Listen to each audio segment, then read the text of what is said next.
Hello. Welcome to another episode of The Horrific Podcast. We're two friends who live in different places but share a love for scary movies. Each week we both watch the same movie on our own and then record a conversation together about what we liked, what we hated, if we were scared, and maybe even some larger truths about why people watch horror movies in the first place. This season we're going to be focusing on horror subgenres and how they've changed over time. Hope you enjoy it, and thanks for listening. All right, so we're back with our second episode in our mini-series about the slasher horror subgenre. Last episode, we talked about the movie Psycho and how it really was the seed from which we got a lot of different horror movie genres. It took a turn from the previous wave of Universal monster movies and presented a horror movie in which the villain was an otherwise unassuming human with mental issues. In many ways, Norman Bates was presented as a somewhat likable guy who you didn't want to believe was capable of murder, but he had a dark side, and that made him even more dangerous. As far as history of film and influence goes, Psycho was a really good movie, but it also made a buttload of money compared to the budget spent to make it. And so lots of other movies tried to copy the formula. And throughout the 60s, there were a lot of very unremarkable sort of steps in the same direction in American movies that really did not have a lasting impact. I couldn't find any examples of other slasher movies from the 60s in the US where they really feel like, ancestors to what we think of today with the slasher subgenre. I agree. A really interesting offshoot, though, that I feel like you could trace back to Psycho. You could say that this was clearly the next step that incorporated a lot of things from that movie, was the Italian Giallo film movement that really kind of was starting to make its strides in the 60s and then really took off in the 70s. But for those that maybe aren't familiar, I can give a quick summary from Wikipedia. Yeah, did some deep research. I love it. Okay. In Italian cinema, Giallo is a genre of mystery fiction and thrillers that often contains slasher, crime fiction, psychological thriller, psychological horror, sexploitation, and less frequently supernatural horror elements. This particular style of Italian-produced murder mystery horror thriller film, it's a mouthful, usually blends the atmosphere and suspense of thriller fiction with elements of horror fiction, such as slasher violence and eroticism, similar to the French fantastique genre, and often involves a mysterious killer whose identity is not revealed until the final act of the film. The genre developed in the mid to late 1960s, peaked in popularity during the 70s, and subsequently declined in commercial mainstream filmmaking over the next few decades, though examples continue to be produced. It was a predecessor to and had significant influence on the later American slasher film genre. So it's interesting to me that the next step in developing this subgenre took place halfway around the world. But right. It feels like a very like if you watch these movies back to back, if you watch Psycho and then you watch a Giallo movie that kind of falls more on the crime slasher side, and then you watch something from the 70s, more like Texas Chainsaw or Halloween, that feels like a cohesive step by step in the development of this subgenre. Yeah, without a doubt. I think, a couple interesting things I think about with this film is they actually consider this film to be the reason why they call Dario the Italian Alfred Hitchcock, which I think is great, just because even though yes. he went on to do his own thing, it's just that has to be a pretty big honor, I would think. So this week we're going to do the movie The Bird with the Crystal Plumage, which was written and directed by Dario Argento. And this was his first movie that he directed, but he was a huge part of this whole movement. And he had influence on film even outside of Italy, kind of as his career went on. Oh yeah. So this is like really important, as far as sort of the beginning of him becoming sort of this super iconic figure in this world of giallo horror, but also kind of film in general. Yeah, and so the lineage of kind of like how we got here is started with with Peeping Tom, Homicidal, Psycho, and all that, and then Spanish, Spain really kind of took up to these types of horror, and then also Italian with giallo style, and just direct influences. Like they'll tell you themselves, like this is who we're influenced by. I felt like it was kind of an important step for us to go into for the next era, because a lot of the 60s may not have had nearly as many as influential. So it's like, all right, let's go to the 70s and see our next step in the lineage of slashers, which for us, I'm going to say Psycho started this kind of thing, personally. But if you want to know where we got our modern take on horror came from, this has to be in conversation. Giallo horror films has to be in the conversation regarding slashers, like without a doubt. They're very violent, they're sexual, they have convoluted plots. Like all of this just really ties into like some of the things we like with slashers. So that's why it was like kind of important for me to make sure we added this piece to it. Yeah, definitely. And like we talked about last week, I feel like we're still kind of like in the trunk of the tree of really bad humans doing really bad things, horror movies, right, that eventually branches out and then have kind of their more distinct subgenres of like serial killers and murder mystery and slashers and home invasion and backwoods and torture. Like those things are all going to flourish and grow out in their own directions and have like their own kind of tropes and subgenre rules, if you will.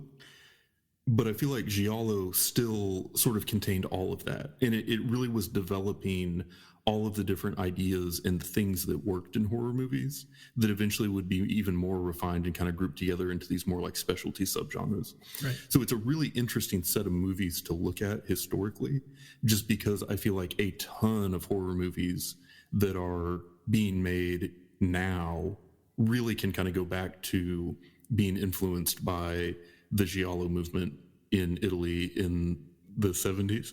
Mm-hmm. And I read somewhere that English-speaking audiences would refer to some Giallo movies as spaghetti slashers. Dude, that's dope. Which is hilarious to me. I like it.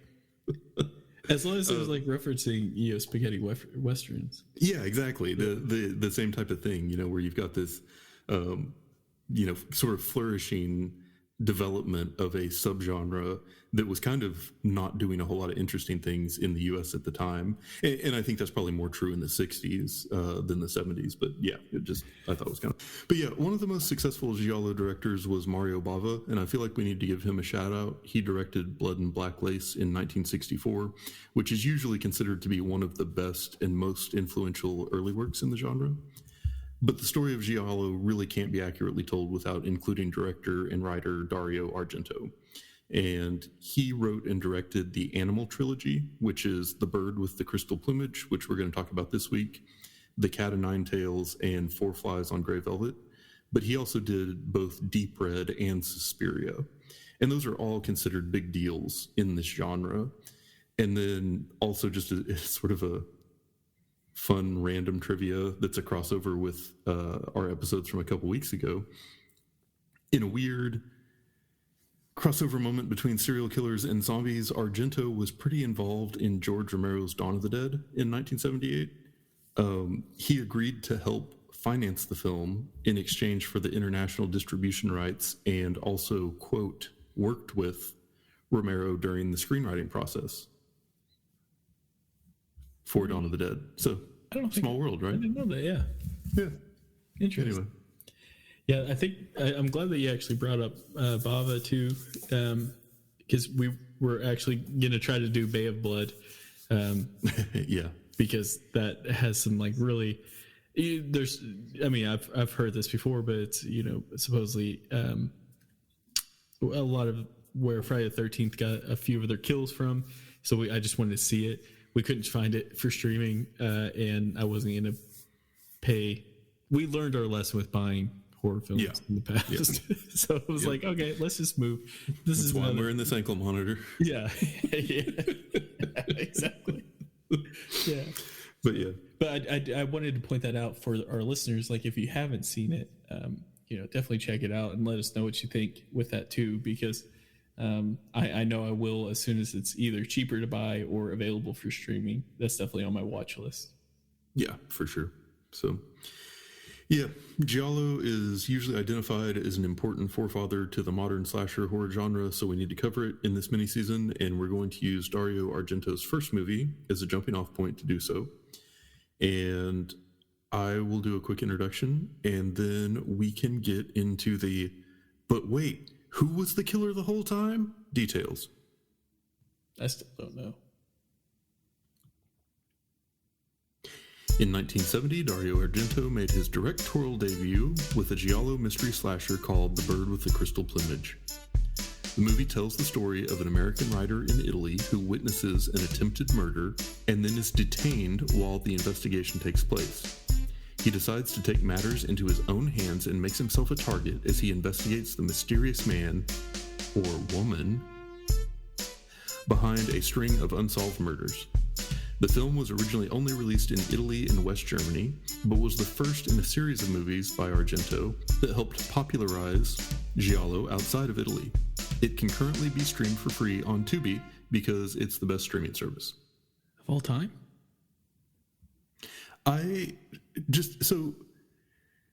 Tubi is wonderful. I don't have to sign up for anything. Mm-hmm. I don't have to remember a password. I can just install the app on my TV and start watching it. And they have such a fantastic selection of horror movies. Agreed. Yeah. And they have ads, but not too many ads. And it's not the same ad over and over. Like, it really is the ideal experience for, I just want to watch this movie without a headache. And then Tubi delivers that experience to me. And I love it for that. Yeah. I was actually fixed to say this is not sponsored, but considering all there's, you don't have to pay or do any of that work, I say get the free sponsorship with this comment. Well, and you know what? I say go ahead and sign up for a Tubi account, and you can track your progress on the stuff that you've watched before. Yep. Like, you don't have to have an account, but if you do, it doesn't cost anything. It's just convenient. Yeah. Now, the other thing too with Tubi is their app or their site, at least in my experience, works wonders, basing that off the other free one that I would use called Pluto TV. Yeah. Their app sucks. Well, and I know for years at this point, we've been unofficially sponsored by Real Good because they don't pay us, but they do save us money because they tell us where we can stream things for free.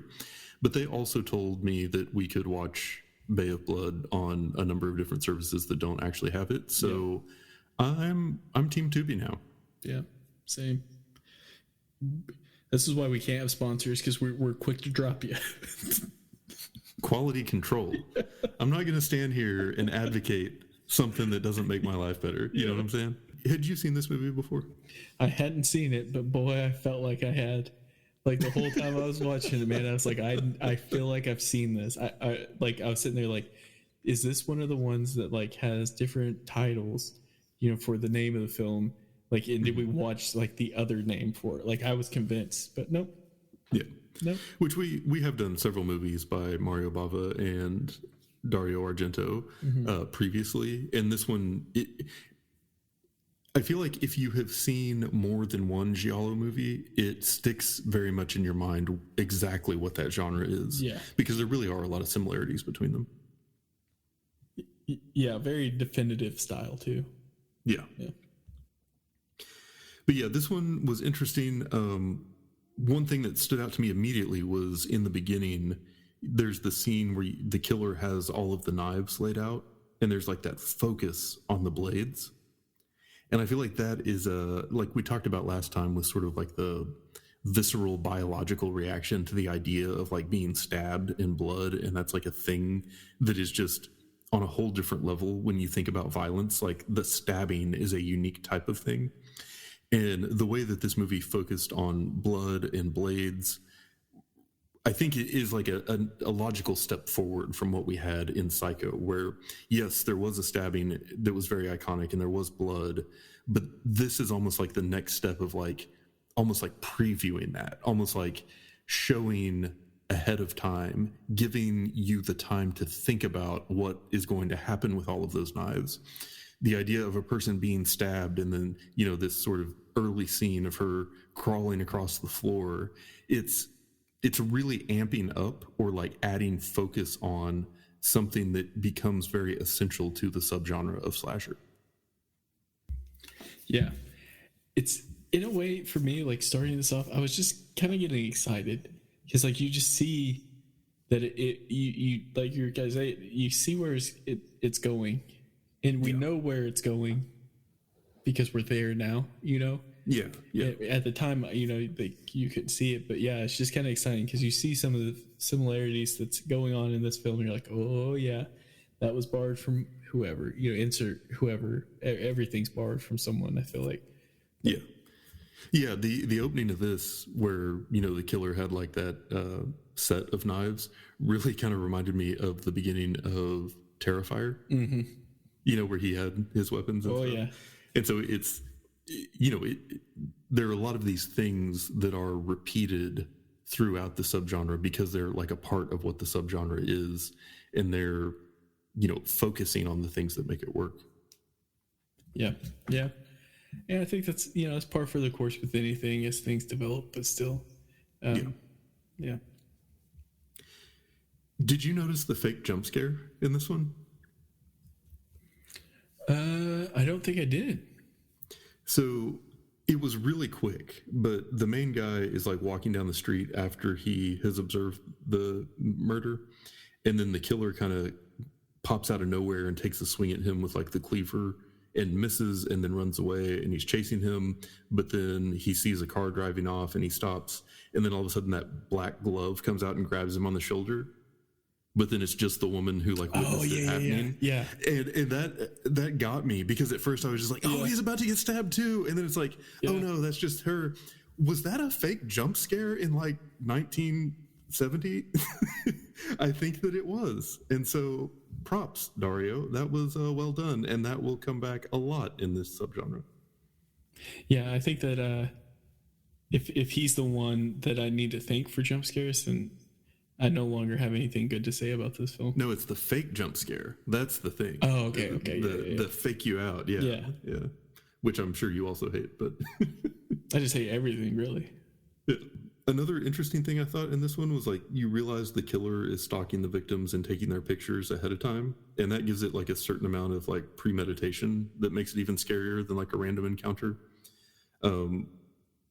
But pictures are kind of like a big deal in this one. Like there was a pretty extended scene early on where they're showing the crime scene photos of other murder victims, and like the movie is in color, but those photos are in black and white, and it's of like the dead, murdered victims who have been killed by the person they're investigating, earlier on.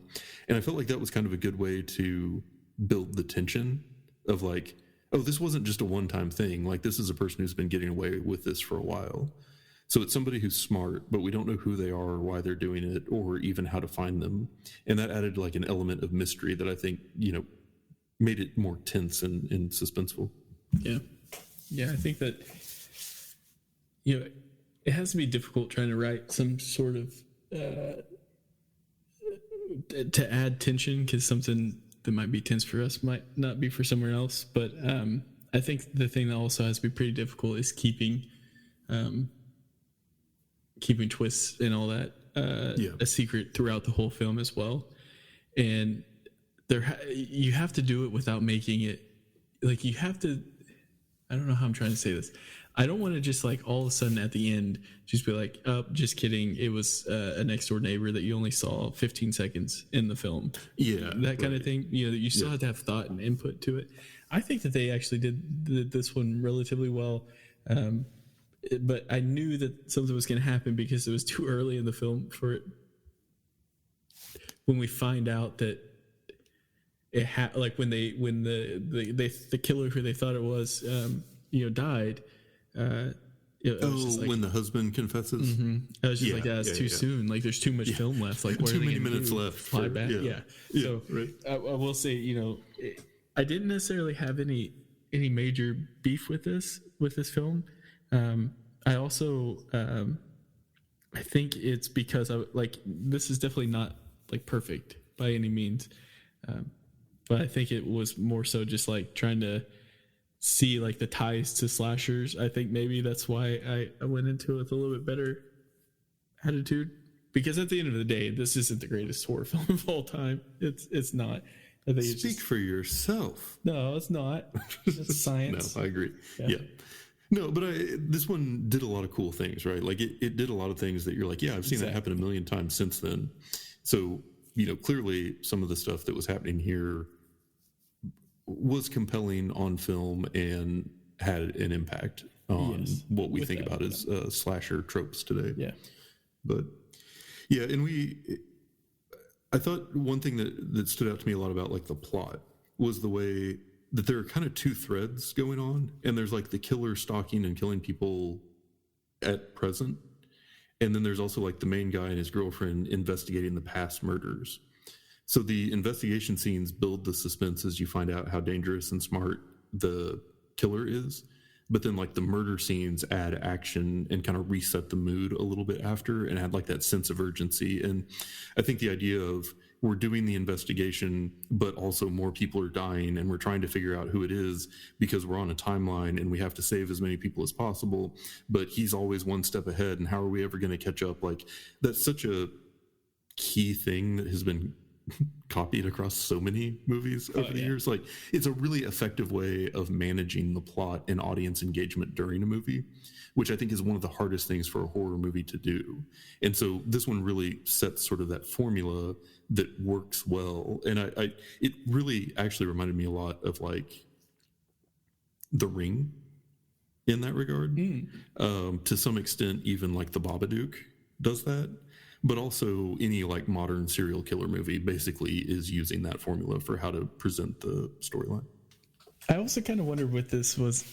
It's like, okay, well, they're definitely trying to set out something new and do something on their own. The fact that it becomes so like, I was trying to think like after like what made this influential, because they, we're going into the part where violent sexual convoluted plots, like that's like the kind of tag for this era that we're in right now. And part of me just wants to say, like, I think people just like to see things that they're not normally allowed to, or that they're not restricted by. I think because of that, you could also argue it could be one of the reasons why even today with like modern films that we have, the rating, like you get away with so much more than anything ever before. I feel like, could you imagine like Hostel coming out? Like even the 70s, I think would be a no-go, right. So I just think that this kind of opened the door, which is cool, because it not only does that open the door to allow you to be creative, but it also, I think is like, if I were the writer director, I wouldn't say I am the Italian Alfred Hitchcock. I'd be like, I'm the reason why you guys get to see boobies on the movie screen all the time.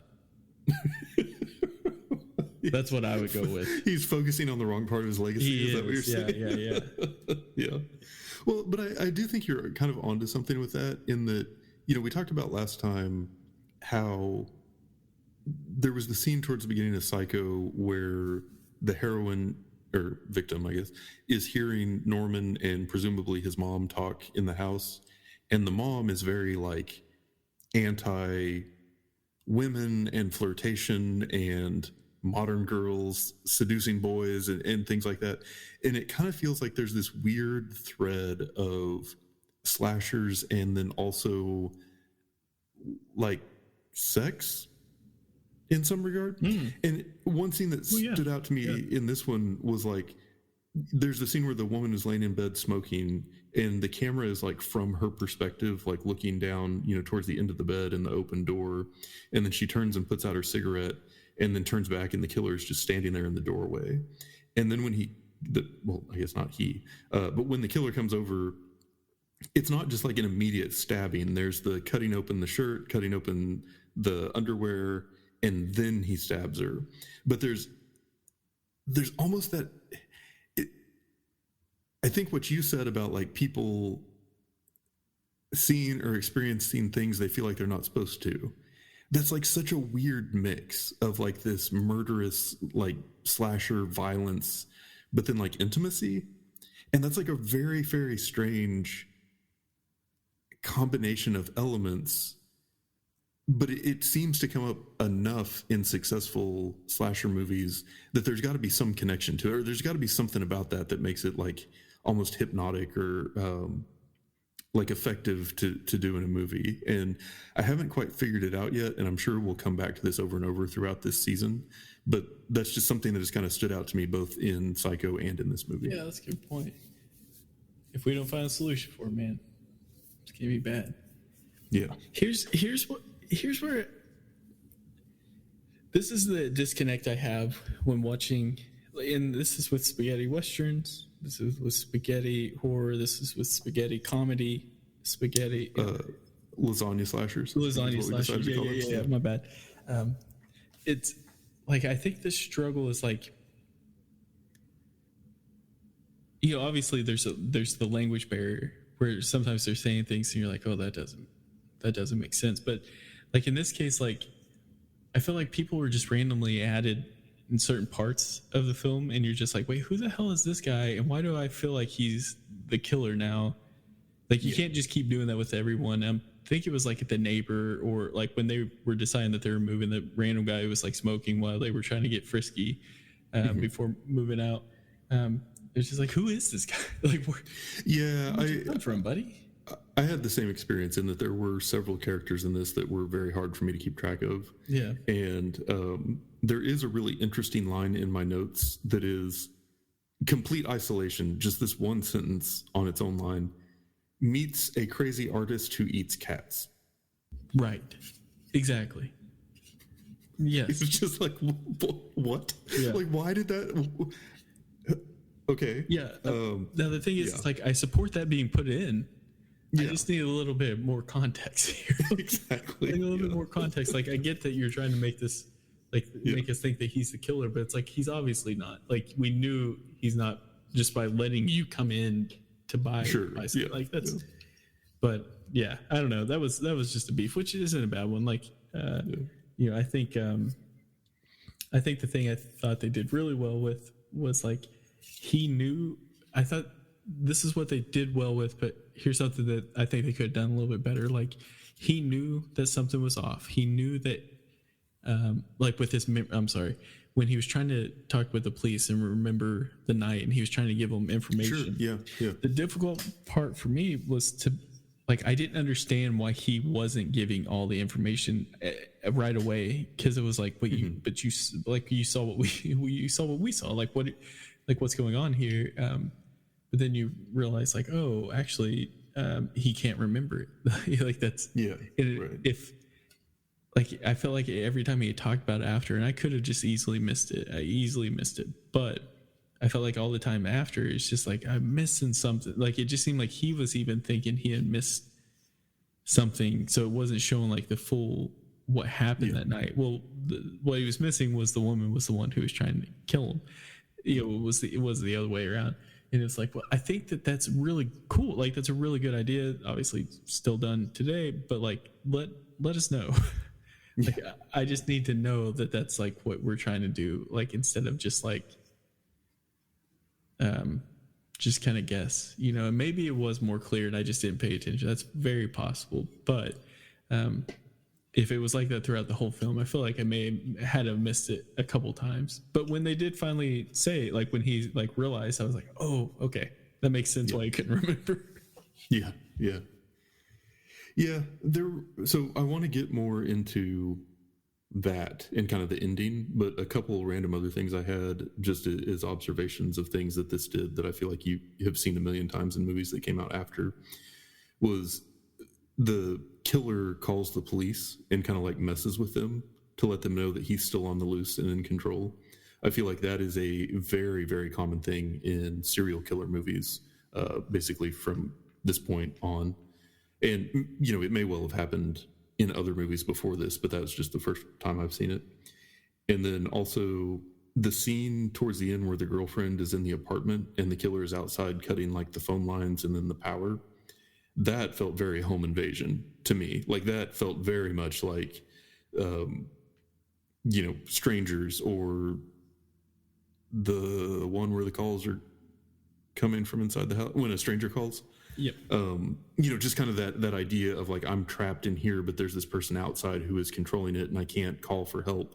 And just sort of the panic that comes along with that, and the internal like fear and anxiety, and like, I'm just going to try and throw stuff through the windows to try and get out of here. Like that desperation that comes with it, I thought was really well done for a very brief period of time in this movie, which was kind of an interesting twist on other times where the killer was just like immediately murdering the person. Yeah. I'm actually glad you brought up When a Stranger Calls, because I got a lot of vibes from this film. Yeah. From that as well. Just, you know, it was at the very beginning too. I don't know. It just immediately made me think of that film. Yeah. Which I loved. So. Yeah.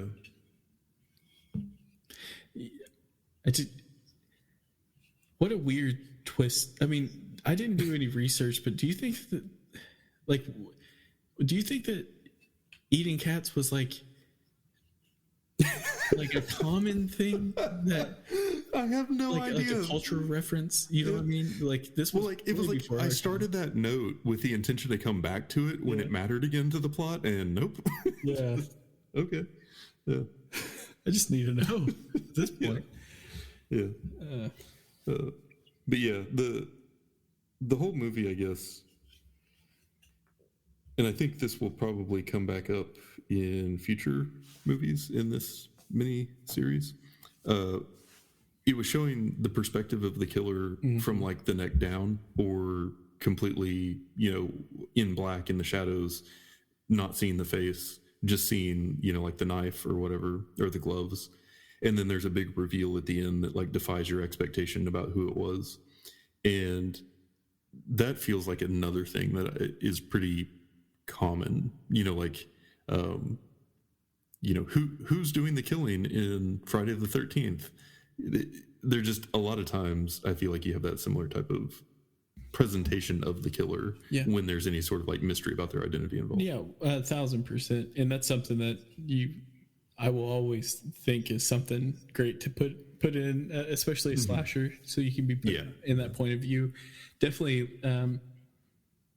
I would almost say like ultra popularized by Halloween, but definitely something like successful in my opinion. If I'm watching a slasher film, like that's successful, especially if I don't know anything about them. I definitely like to see that piece of it. And I think the thing too is like with this, like we still haven't got to, I guess with this specific Giallo style, like it's not to the point of like hiding who the killer was. Like it's more of a direct influence of Psycho, where like the with the twist ending and all that. I think when we start to see the influences from like Halloween and all that, that's comes with the masks or face covering. Thinking of like Halloween, but also like Hush that came out in 2000s. So I just think it's amazing. Like I don't know, I love horror films like a lot. Obviously, we have to at this point. Like even if we didn't before, like we have to. But like I love them so much, and I just love the fact that like all this is just tied into each other, because it really does feel like kind of like what we're doing with these seasons. With doing the season in like 100 Years of Horror and 2 seasons ago, like we want to learn about it. Like we want to know. Yeah, we don't. Yeah, it's well, and the more we want to understand. And the more we learn about it, the more we appreciate it and like understand all these things that are happening and appreciate it on like a deeper level. And it's kind of like, you and I both are musicians and we played in bands together, and we understand like what it takes to make music but we also have listened to a lot of music over a very extended period of time. And shows on shows, you know? Yeah. And so it's not just a matter of like, oh, yeah, I like music. It's like, I understand how music is made. I have observed trends in music for, more years than I want to think about at this point. Yeah. Which means when I hear a new song or like I go back and listen to an album for the first time, it's not like me just hearing it and being like, oh, that's kind of neat. It's like, I understand what they're doing. I understand the influences that came before them. I understand what was happening in music at the time. And that gives me such a deeper appreciation for, certain albums that most people would just be like, it kind of sounds like all the other albums from that genre or something, where it's, it's just a different level of appreciation. Exactly. And I think that that's what this whole season is about, is trying to share with other people that same level of appreciation for some of these movies that were super pivotal and really influential and a big part of, what came to be a lot of the movies we love today. Yeah. Yeah. And, we know with Giallo, like I feel like standard horror fans probably know about this, but if you don't, this is a very awesome area to be in.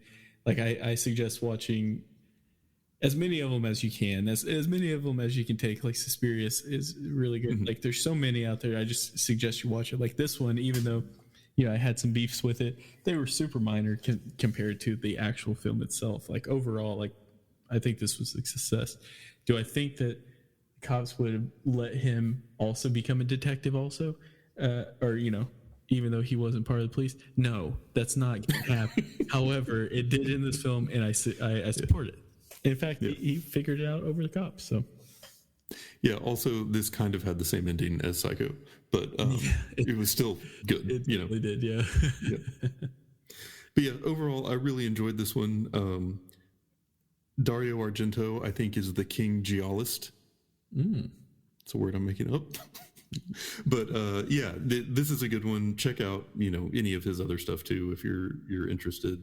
And I really enjoyed going back and seeing this one for the first time, and I'm excited to come back next week and talk a little bit about when things really kicked into gear in the United States towards defining the slasher genre as we know it today.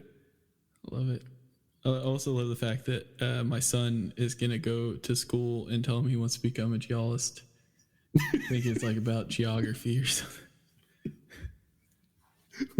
You should tell him that he should be a geology major in college. Yeah, buddy. And that's it for today's episode. If you've listened this far, then thank you, and we hope you've enjoyed it. We're always looking for new ideas, so if you have any questions, comments, or movie suggestions, please send us an email at thehorrificpod@gmail.com, or feel free to comment on or message our Facebook page. Just search for The Horrific Podcast. Thanks for listening.